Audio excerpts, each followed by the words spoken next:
예수님이 어느 날 사람들과 둘러앉아 식사를 하고 계셨습니다.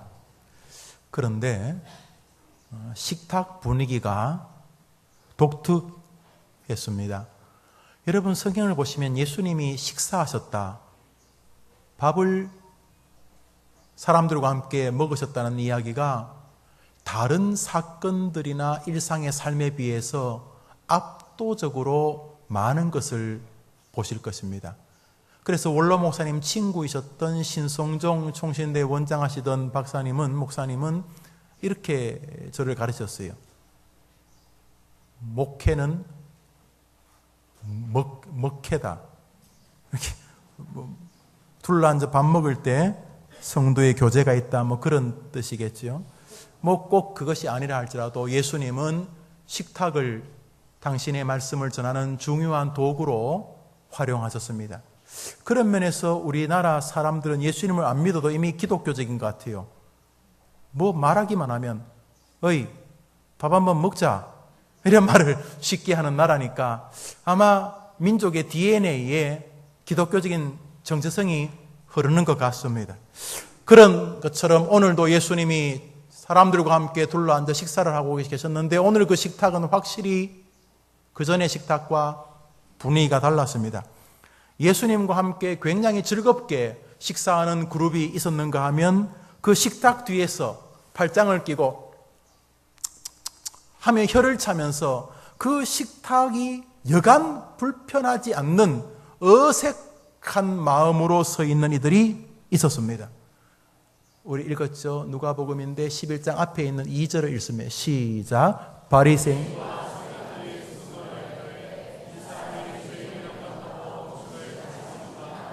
바리새인과 서기관들은 그 당대 종교 지도자들입니다. 이렇게 목사, 장로, 집사, 권사 이런 교회에서 혹은 기독교에서 이렇게 나름대로 하나님을 좀 안다, 교회를 좀 안다 하는 그런 그룹들이었어요.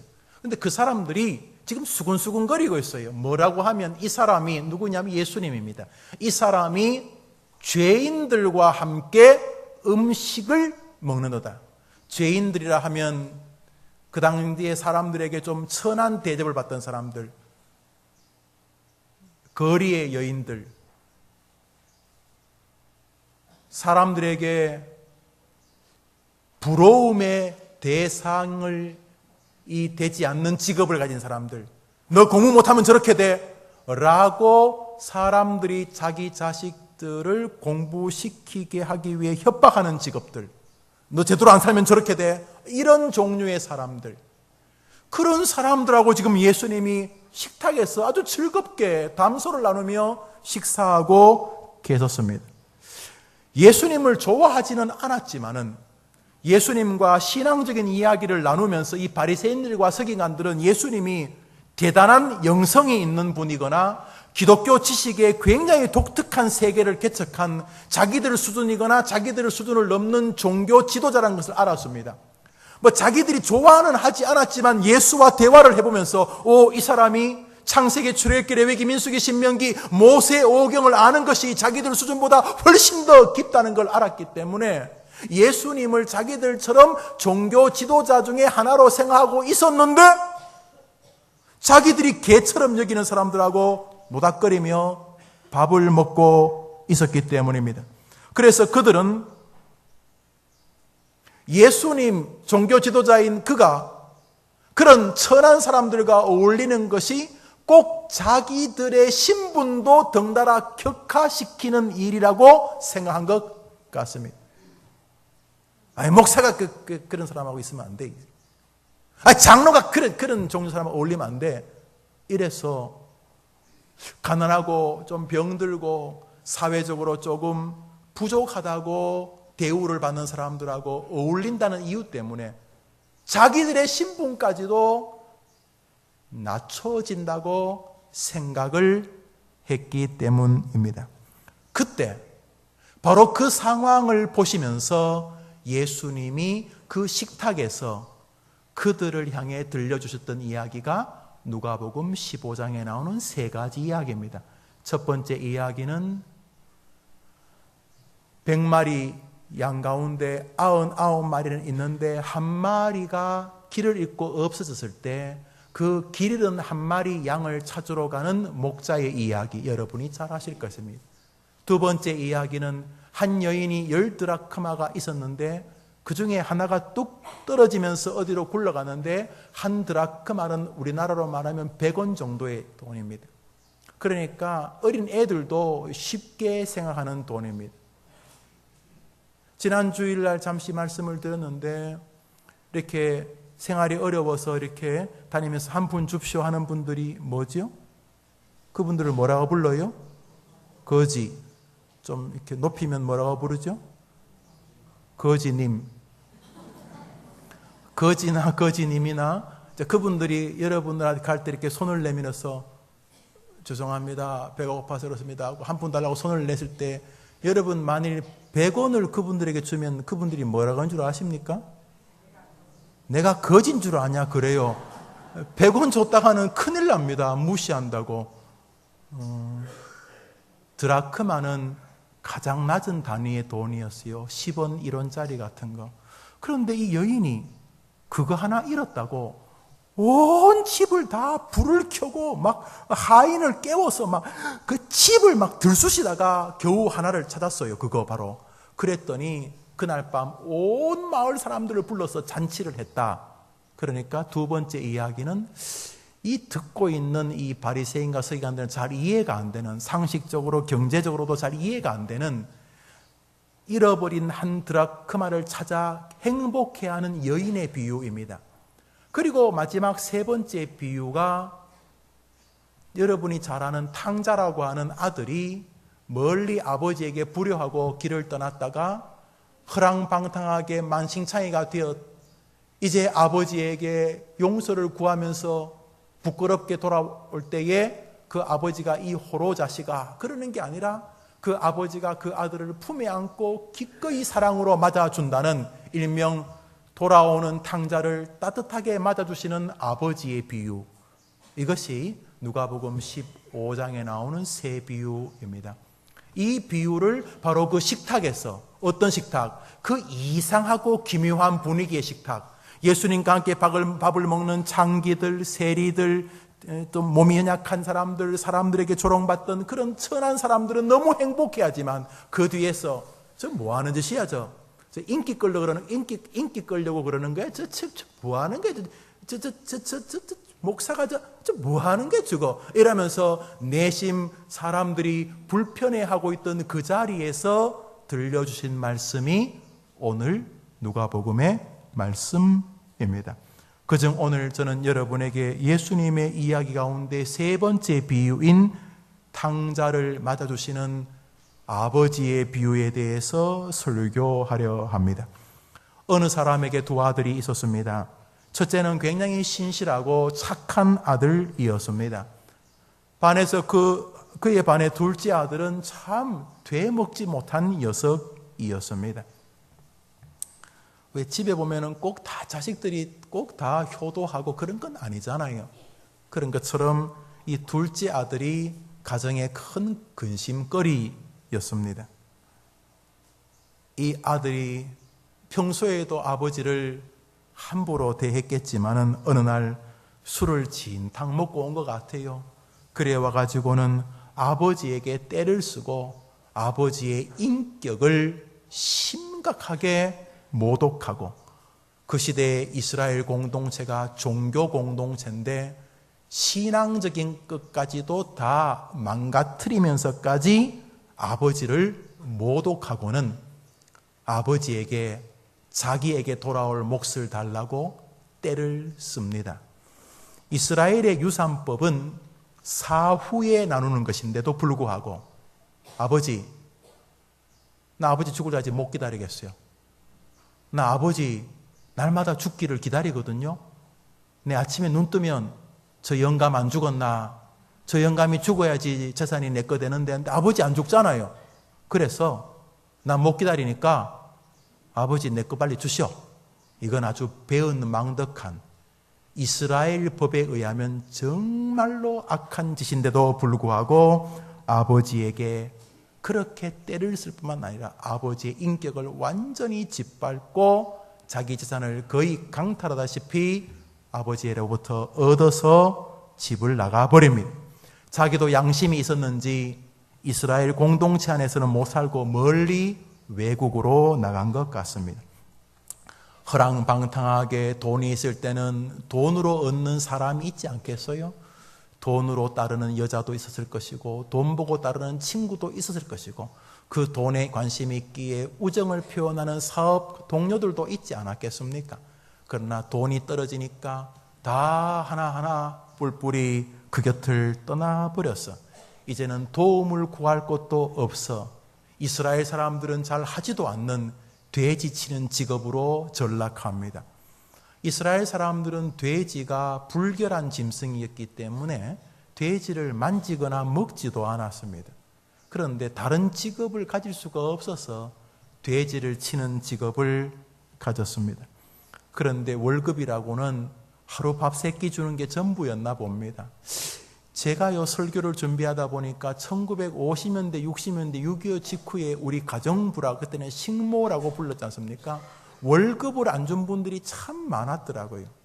집에 요즘은 이제 가정도우미 이래 부르시는데 그때는 식모라고 불렀는데 시골에 있는 먼 친척이나 아니 어린 아이를 데려다 가지고 집에서 밥하고 빨래하고 일 시키지만 뭐 월급이라는 거 없이 그저 3끼 밥만 있었던 것을 그래서 보았습니다.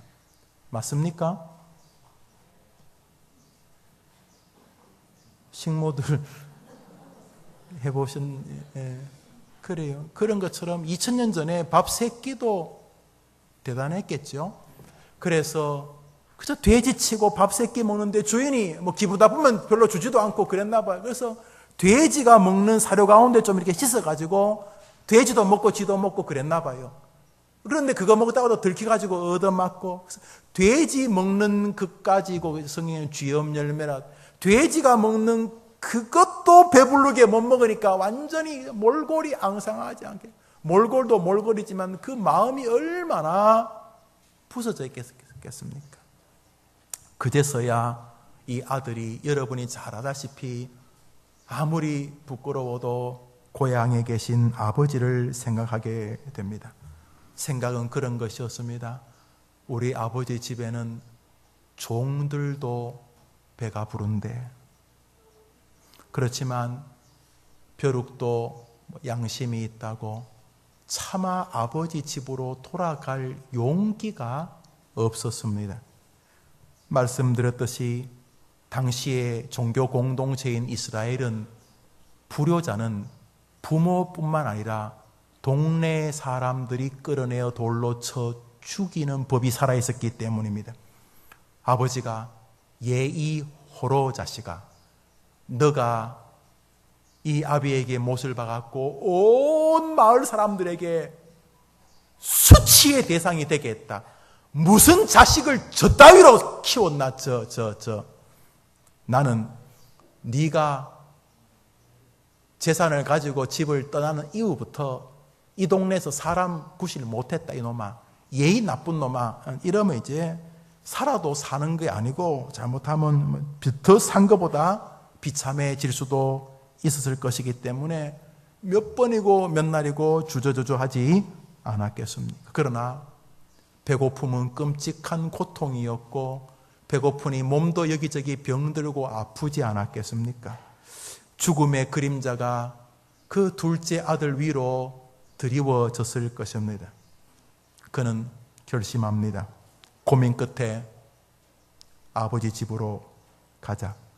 가서 용서해 주시면 살고 용서 안 해주시면 죽더라도 거기서 죽자. 아버지에게 저를 자식이라고는 도저히 말 못하니까 아버지 저를 그저 모른 척 하시고 그저 종으로 받아주십시오. 아버지 사람들한테 지금 내 이 몰골이 10수년 만에 온 이 몰골이 도저히 그 옛날 아버지 아들 모습도 아니니까 아마 날 모를 거예요. 여기저기 찢기고 병들고 이거 사람들에게 말 안 하면 내가 옛날 아들인지도 모를 테니까 그냥 아버지하고 나만 아시고 그냥 종으로만 어떻게 좀 받아주시면 안 되겠습니까? 하고 내가 아버지한테 회개하고 빌자 이런 마음으로 결심을 하고 고향으로 향하게 됩니다.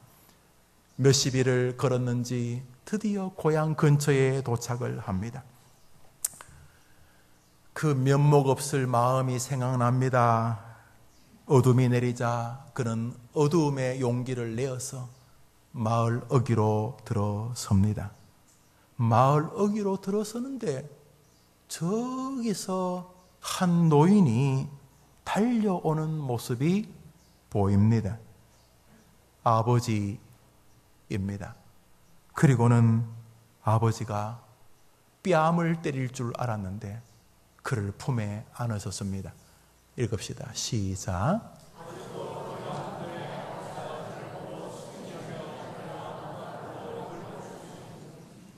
아버지가 아들이 떠난 이후로 날마다 동네 어귀에 나와 계셨던 것입니다. 어제나 오늘이나 언제나 이 녀석이 돌아올까 하면서 동네 어귀에 나와 그 탕자를, 그 인간 말종을, 왜 빨리 아버지 안 죽나 빌던 그 못된 놈을 사랑으로 기다리고 계셨던 것입니다. 누가복음 15장 첫 번에 나오는 99마리 양을 잠시 들에 세워두고 한 마리 양을 찾으러 가는 목자나 10드라크마 중에 1드라크마를 잃었을 때에 그 1드라크마를 온 힘을 다해 찾는 여인이나 탕자가 돌아왔을 때 그를 기쁨으로 맞이해주는 아버지의 마음이 동일한 의미를 가지고 있습니다. 무엇입니까? 사랑입니다.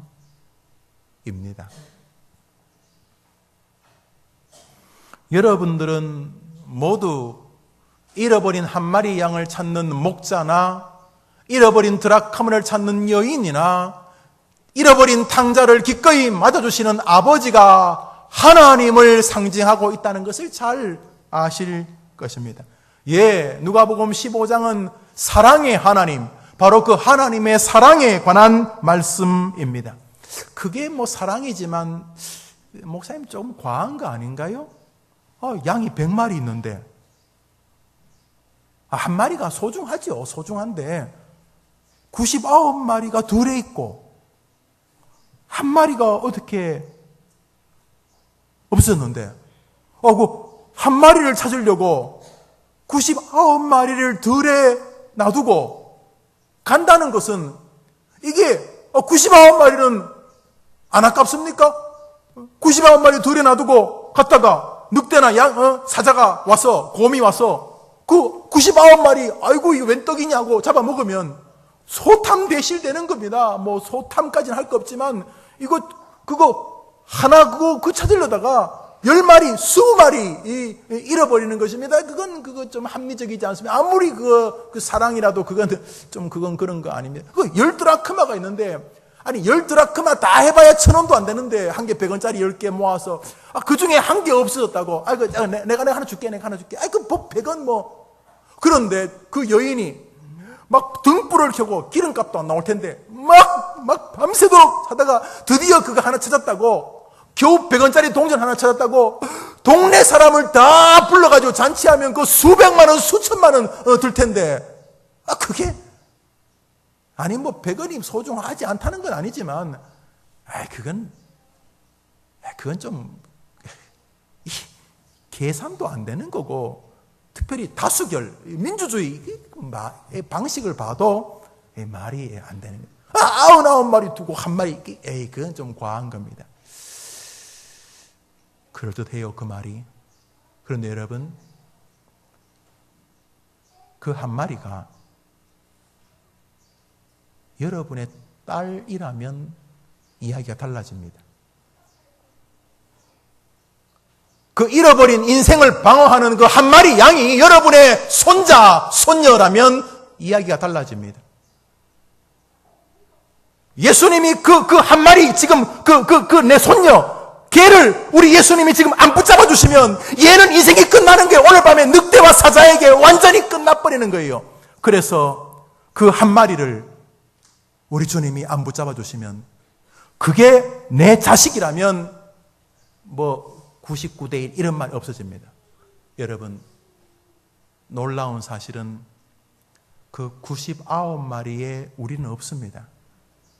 많은 기독교인들이 99대 1 그러면 자기가 예수 믿는 목사라고, 집사라고, 교회 많이 다닌다고 자기가 모태신앙이라고 자기를 99쪽에 둡니다. 착각입니다. 우리 가운데 99은 없습니다. 99은 누군가? 청교도는 99은 더 이상 죄가 없이 하나님의 나라에 도착해 있는 구원받은 천국 백성이라 그랬습니다. 99마리는 누구냐? 죄를 짓지 않고 주님 품에 있는 천사들이라고 말했습니다. 이 가운데 99마리 한 마리도 없습니다. 한 마리도 아니고 99마리, 이 가운데 99마리에 드는 분 아무도 없습니다. 우리는 한 마리입니다. 어디 거기 99대 1, 뭐 비경제적 이런 말을 할 수가 있습니까? 우리 인류는 99마리가 아닙니다. 우리 해림교 여기 성도들은 한 마리입니다. 우리 주님이 받아주시고 찾아주시지 않으면 구원받을 길이 없는 사람들이 우리들인 것입니다.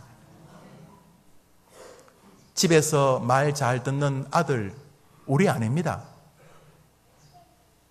우리는 탕자들입니다. 안 그렇다고요? 여러분 속을 한번 까볼까요, 다? 하나님의 눈으로 여러분을 한번 다 이렇게 펴볼까요? 지난 한 주간 동안 여러분이 생각했던 것들 여기 한번 쫙 늘어볼까요? 실명을 거론해버릴까 말까?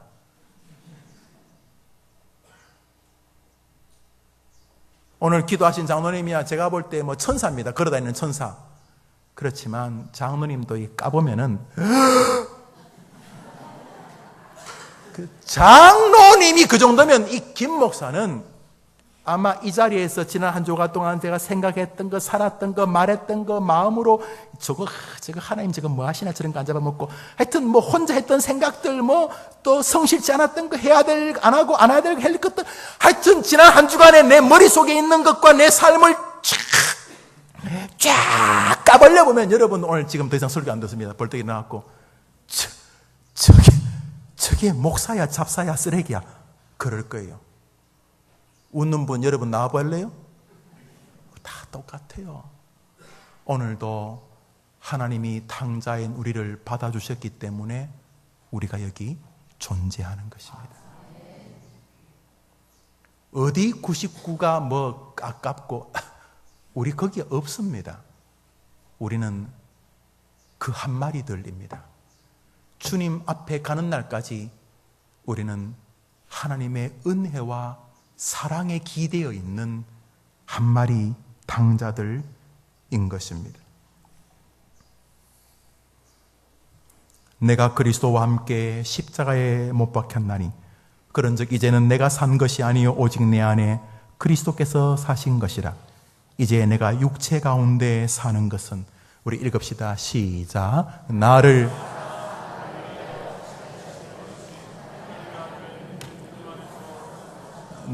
뭐 하사요?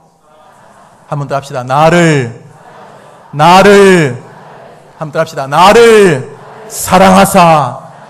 그것이 우리의 존재의 근원인 줄 믿습니다. 우리가 뭐 대단한 게 아니고요. 주 예수 내가 알기 전 목사 되기 전, 집사 되기 전, 세례 받기 전, 교회 나와서 예배하고 헌금하고 봉사하기 전, 주 예수 내가 알기 전 날 먼저 뭐 했네요?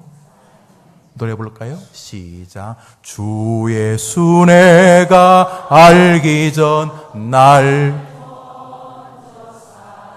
믿으면 아멘 해보십시오.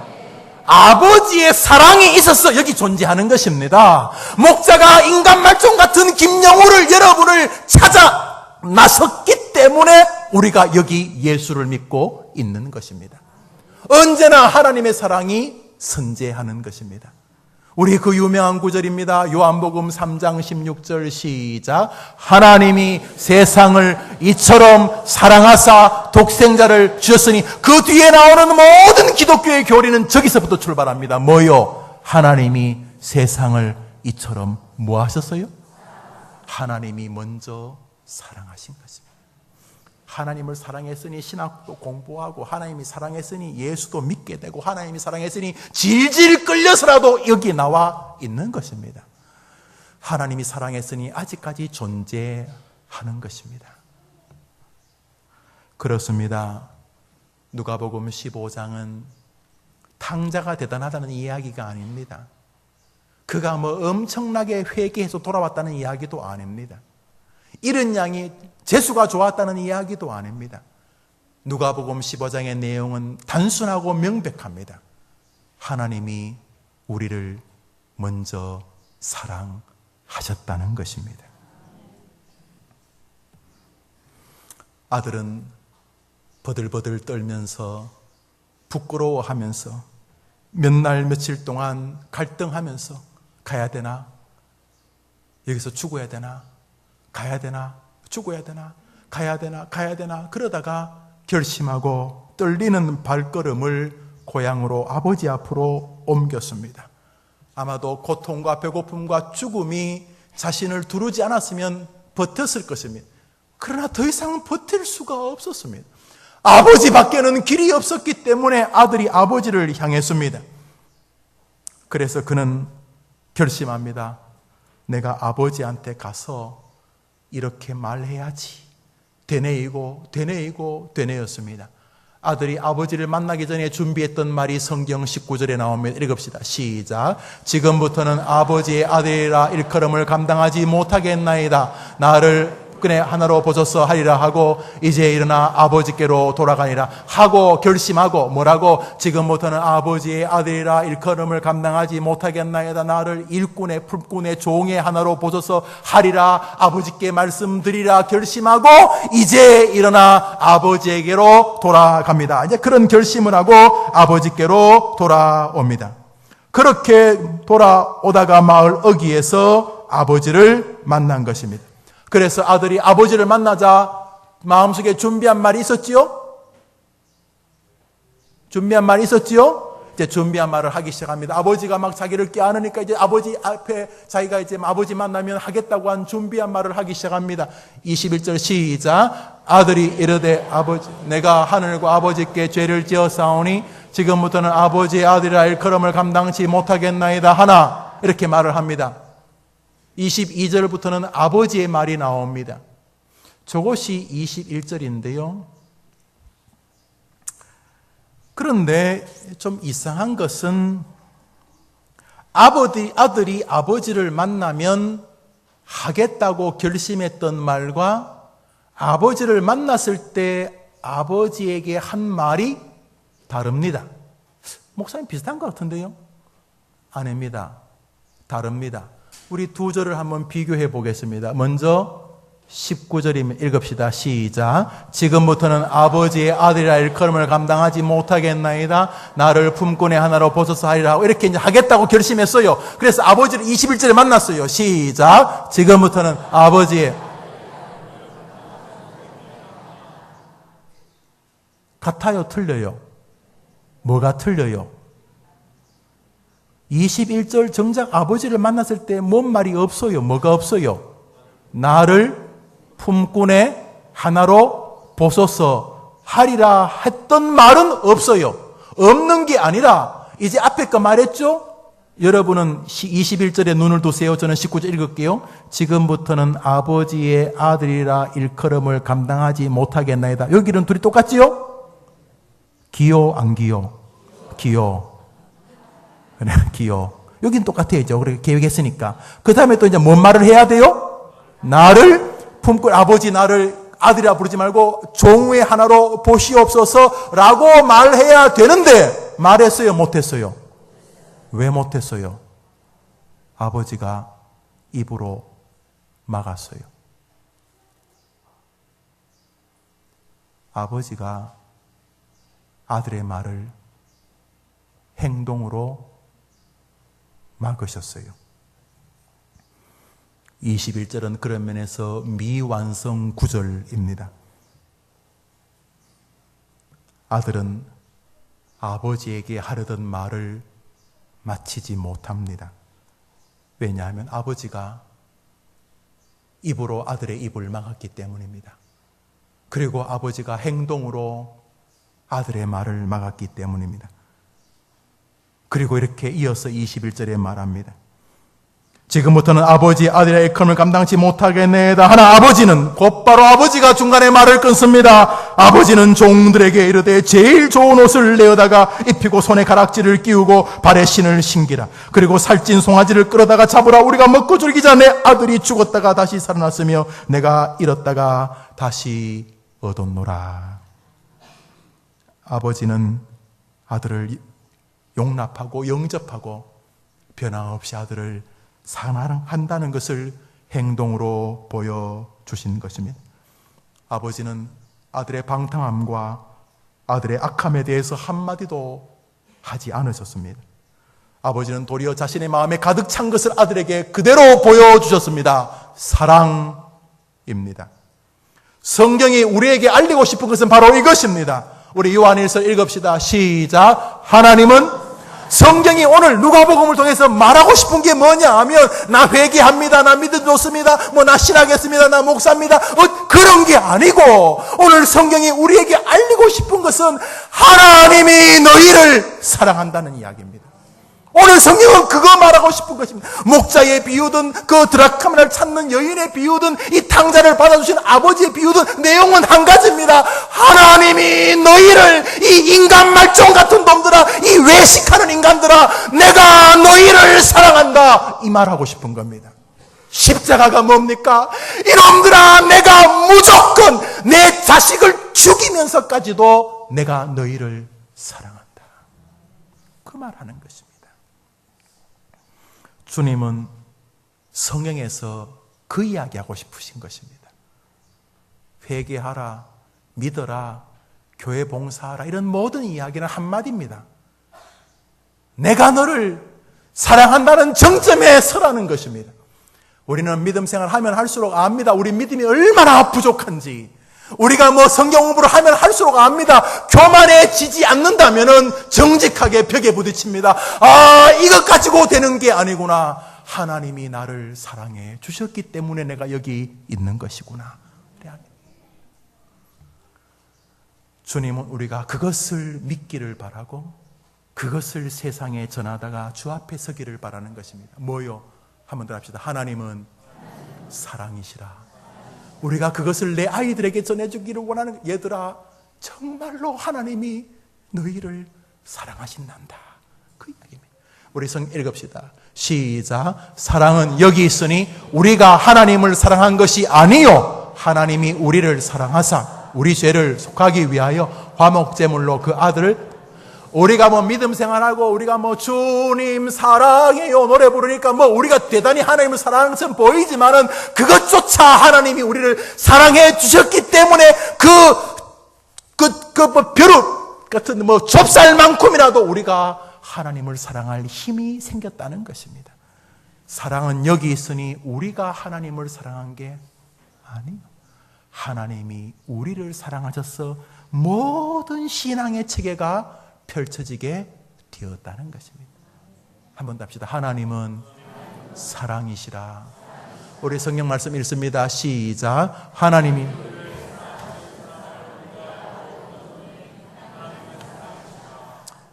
이게 기독교입니다. 하나님이 우리를 사랑하시는 사랑을 우리가 알고 믿었노니 그요? 우리가 믿는 게 뭐냐 하면 하나님은 사랑이시라는 것을 믿는 것입니다. 이런 양을 찾으러 나가는 목자의 사랑을 아들의 말을 입으로 행동으로 막는 아버지의 사랑을 붙드는 것이 기독교요 신앙입니다.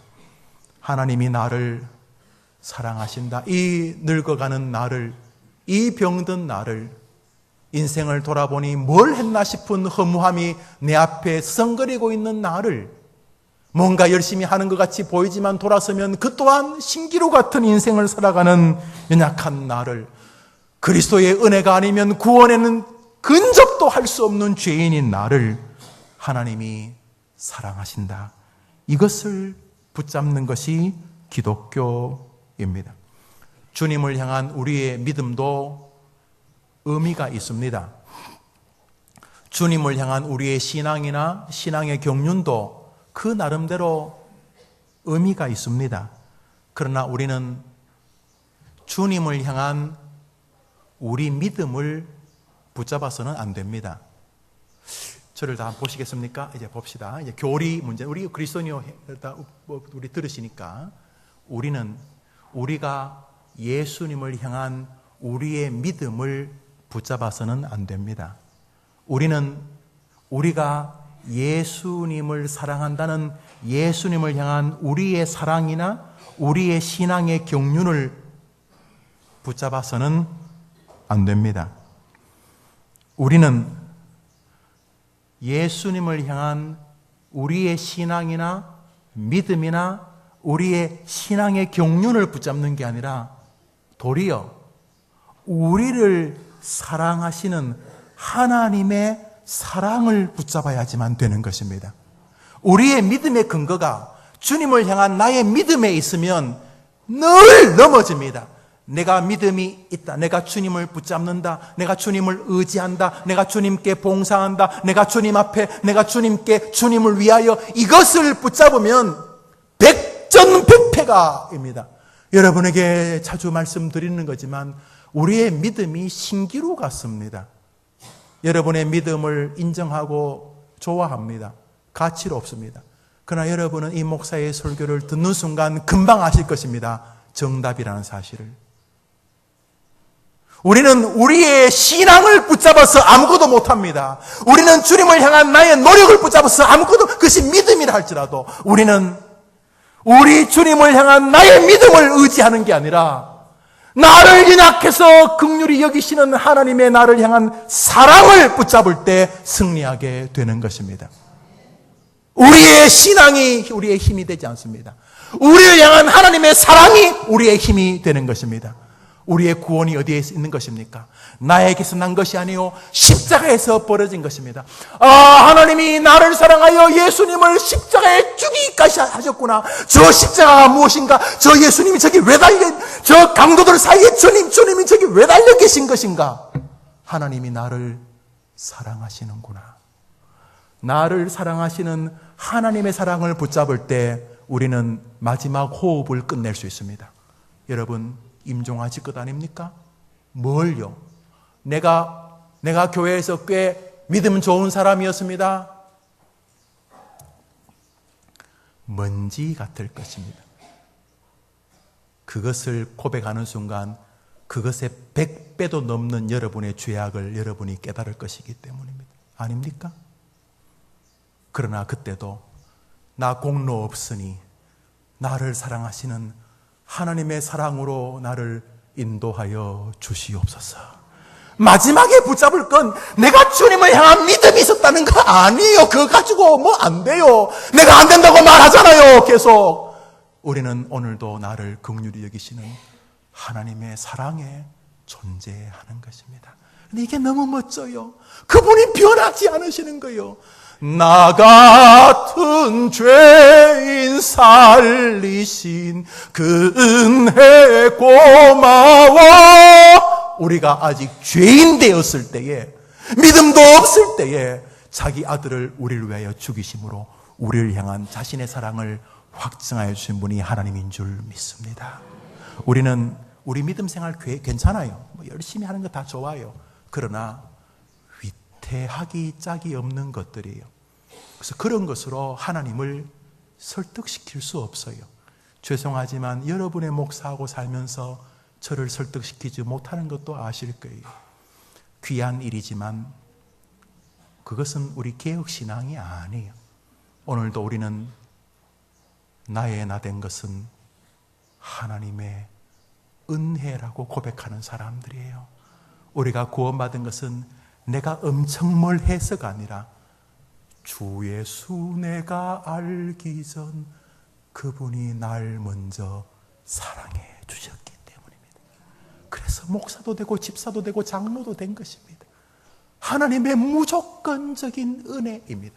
우리의 구원은 나의 노력에, 나의 신앙에, 나의 믿음에, 나의 빌기에 달려있지 않고 지금도 나를 사랑하시는 하나님의 사랑에 달려 있는 줄 믿습니다. 누가복음 15장은 그것입니다. 하나님의 사랑입니다. 그런 면에서 바리새인과 서기관들은 기독교를 조금도 알지 못하는 사람들이었던 것입니다.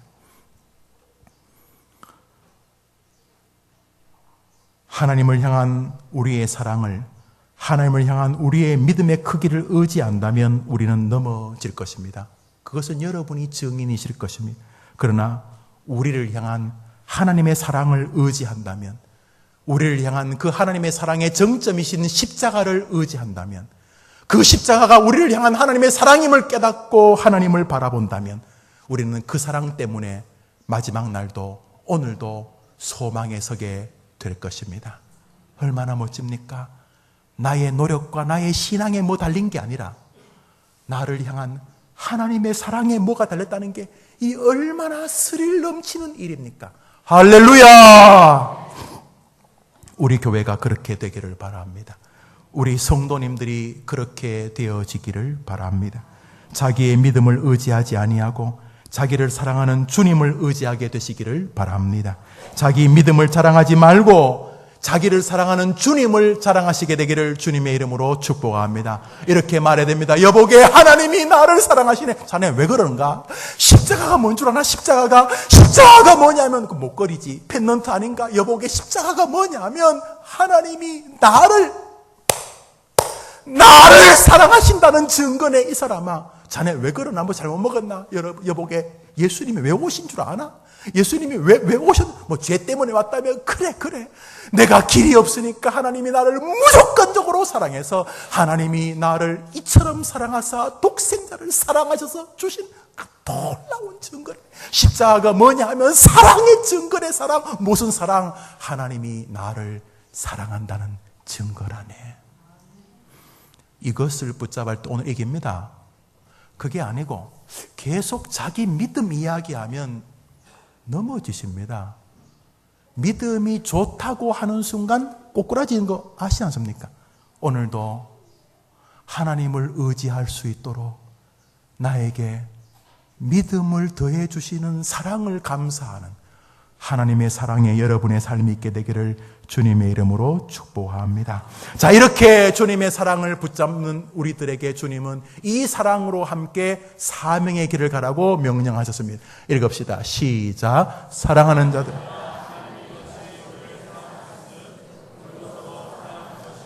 그러니까 하나님이 너를 사랑한다는 신앙이 있을 때 너희들은 서로 사랑하는 것이 기독교다.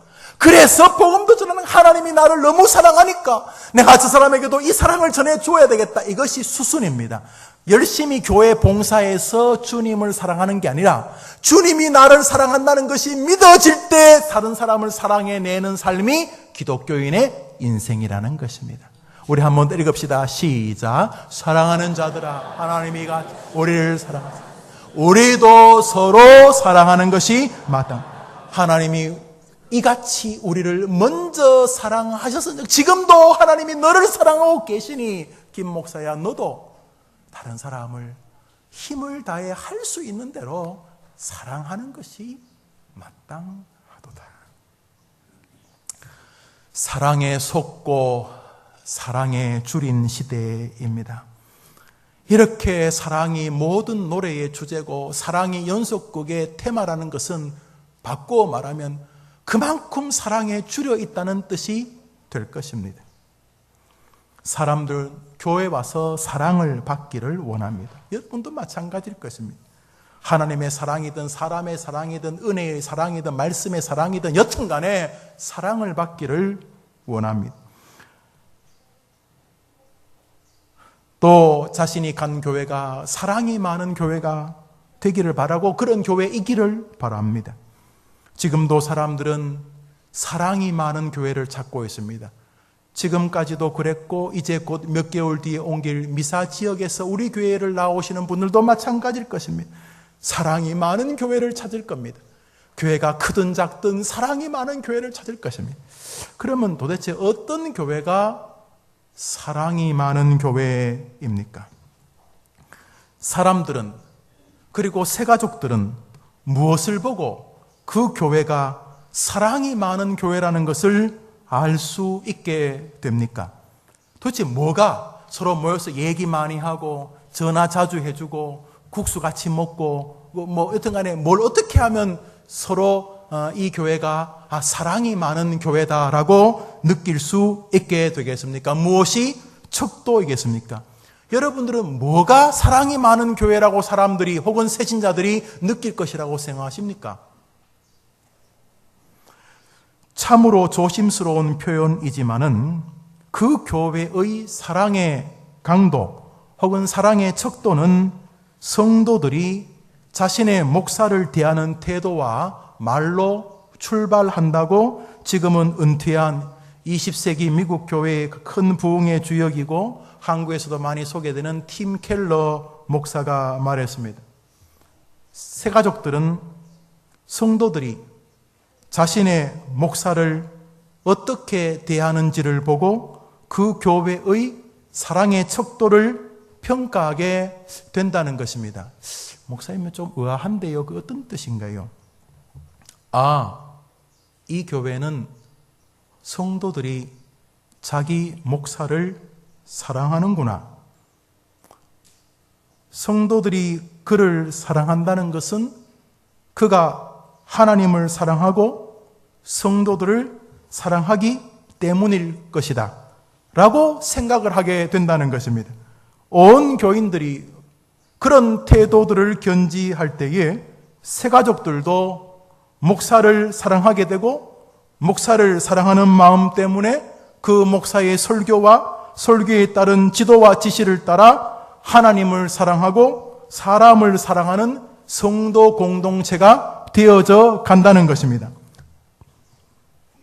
반대로 새가족들이 낯선 이들이 교회에 들어왔을 때에 성도들이 자신의 목사를 사랑하는 대신 목사를 미워하거나 목사에 대해 불평하거나 혹은 무관심하게 되면 그들은 이렇게 생각하게 된다는 것입니다. 이 교회는 아니다. 자기들에게 말씀을 하나님을 가르치는 목사도 사랑하지 않는 사람이 도대체 누구를 사랑한다는 말인가? 이 교회는 아니다. 자기 목사도 사랑하지 않는 사람이 도대체 이 교회에 누구를 사랑하겠는가 하는 신호를 주어서 새가족들로 하여금 교회를 떠나거나 교회 생활을 망가진 채로 하게 된다는 것입니다. 다른 사람에게 사랑의 걸림돌이 되어지는 것은 비극입니다. 저는 그런 면에서 많은 성도들에게 사랑을 받고 있는 것을 참으로 감사하게 생각하며 또한 우리 교회의 앞길을 선하게 기대합니다. 또한 제가 그런 목사의 삶을 살아내어야 하지 않는가 하며 자신을 돌아보게도 됩니다.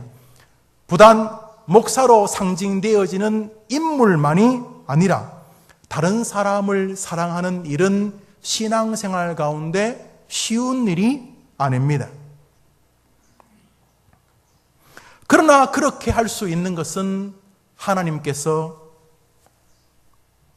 우리를 먼저 사랑하셨기 때문이며 그 하나님의 지극하신 사랑이 여전히 우리와 함께하고 계시기 때문인 것입니다. 이번 한 주간 나를 향한 하나님의 사랑을 바라봅시다.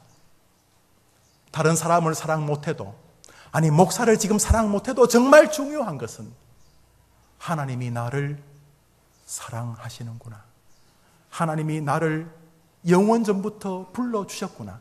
자주 넘어지고 엎어지고 때로는 내가 내 스스로 싫어지기도 있지만은 여전히 나에게 조금이나 만한 겨자씨만한 믿음이라도 주셨어.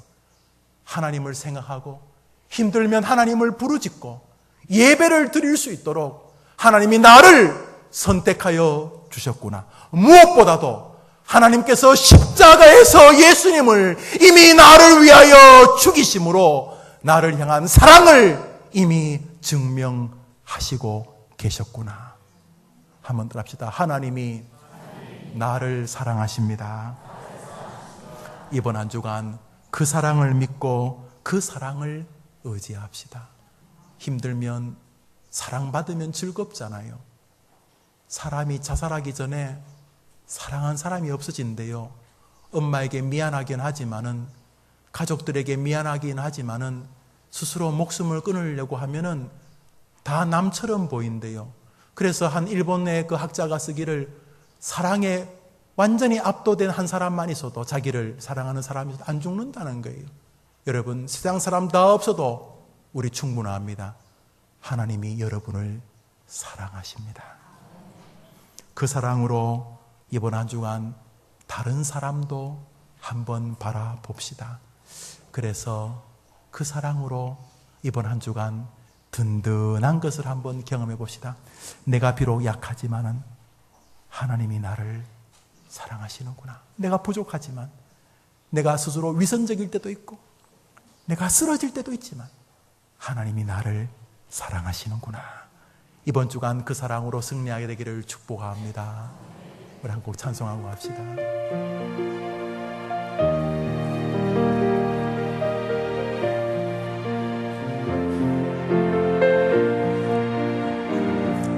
하나님이 이 세상을 이처럼 사랑하사 독생자를 주셨으니 하나님의 그 큰 사랑, 하나님이 이 세상을 이처럼 사랑하사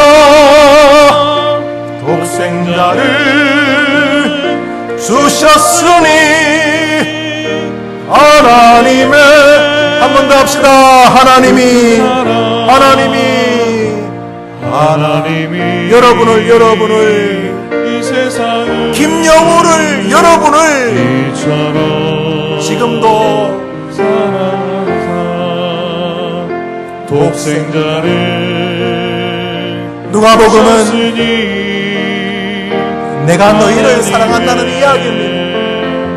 나 여호와가 보증하마, 나는 너를 사랑한다. 하나님이 아프고 병들고 가난하고 쓰러지고 사람들이 배신해도 나는 너를 배신 안 한다. 나는 너를 사랑한다.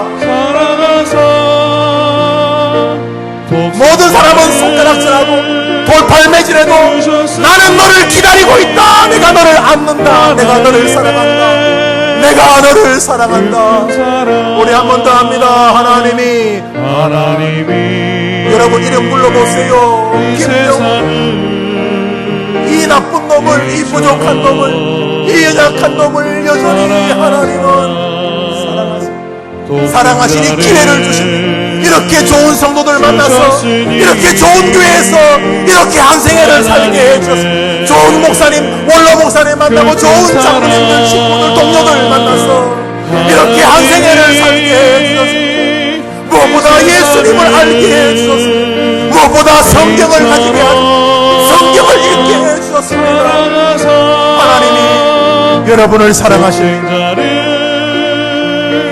주셨으니 하나님의 그 큰 사랑. 우리 시간 한번 같이 기도하겠습니다.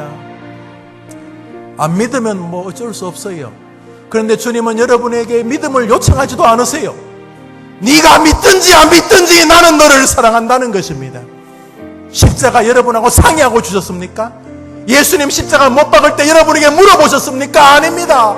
우리가 아직 죄인이었을 때에 자기 아들을 죽이심으로 우리를 향한 사랑을 확증하셨느니라. 하나님 사랑이면 안 되겠습니까? 하나님 사랑으로 부족합니까? 아니요. 천사들이 벌벌 떱니다. 하나님이 사랑하는 사람이기 때문입니다. 너무 염려하지 마십시오. 너무 걱정하지 마십시오. 뭐 죽기밖에 더 하겠습니까? 하나님이 여러분을 사랑하십니다. 누가복음 15장은 명백합니다. 탕자의 비유가 아닙니다. 탕자를 사랑하시는 아버지의 비유입니다. 한번 따라합시다. 하나님 사랑해 주셔서 감사합니다. 이 제목으로 기도합니다. 기도합시다. 하나님 아버지, 왜 걱정이 없겠습니까? 인생살이 왜 근심이 없겠습니까? 눈만 뜨면 걱정거리고 숨만 쉬면 염려거립니다. 해결 안 되는 거 많습니다. 힘으로도 능으로도 안 되는 거 많습니다. 나이가 50이 넘고 60이 70이 80이 넘어도 못 푸는 건 못 풉니다. 그렇지만 괜찮습니다. 하나님이 나를 사랑하시기 때문입니다. 하나님이 사랑하시면 누가 그것을 막을 수 있겠습니까? 하나님이 사랑하시면 누가 우리를 꺾을 수 있겠습니까? 때로는 넘어지고, 때로는 부실해서 쓰러지고, 때로는 죄 앞에 연약해진다 할지라도 하나님의 사랑이 더 크심을 압니다. 이 시간 우리 모든 성도들이 하나님의 사랑을 고백하며 이번 한 주간 내 능력, 내 신앙, 내 믿음, 내 종교, 내 능력이 아니라 나를 사랑하시는 하나님의 사랑을 바라보며 승리하게 도와주옵소서.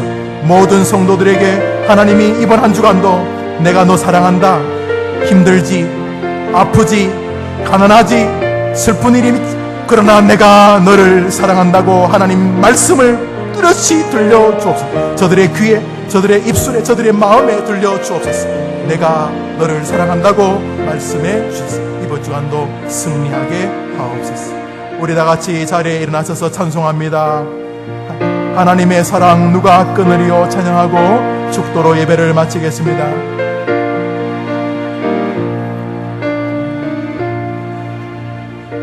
하나님의 사랑 누가 끊으리요?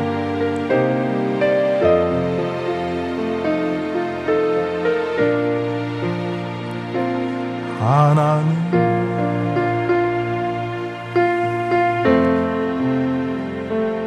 누가 끊으리요? 하나님의 사랑, 하나님의 사랑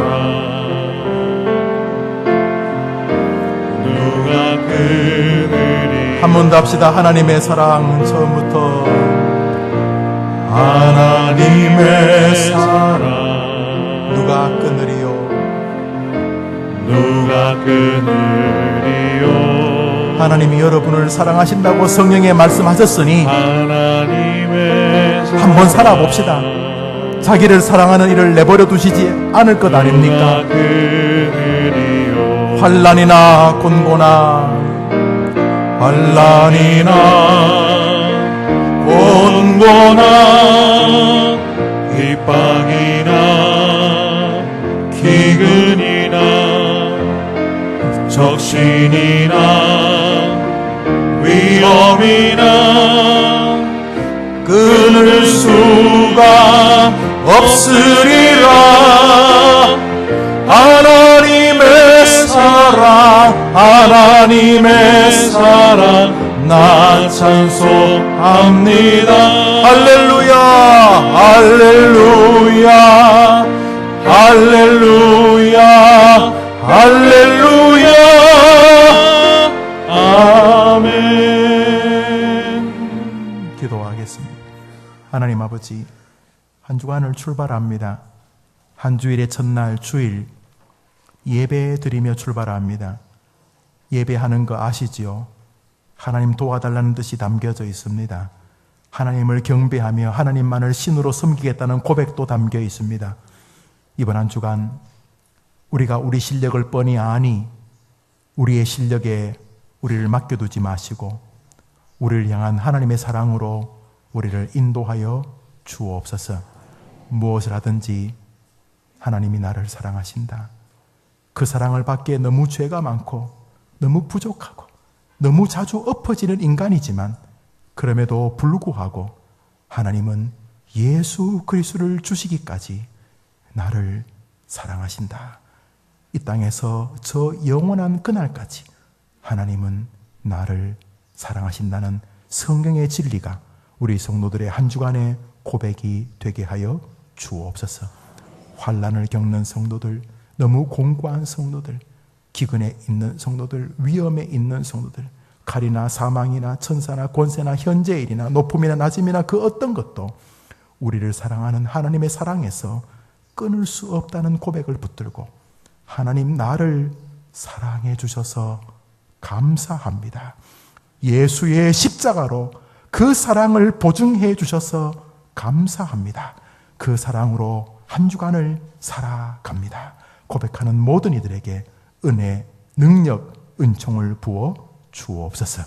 예수님의 이름으로 기도합니다. 아멘. 구주 예수님의 은혜와 하나님의 사랑과 성령의 교통하심이 하나님의 사랑으로 내가 존재하며 하나님의 사랑으로 내 미래는 안전하며 하나님의 사랑으로 이번 한 주간도 나는 승리할 것이니 넘어지고 엎어진다 할지라도 결국 나는 그분의 사랑 때문에 일어서며 승리하게 될 줄을 믿습니다.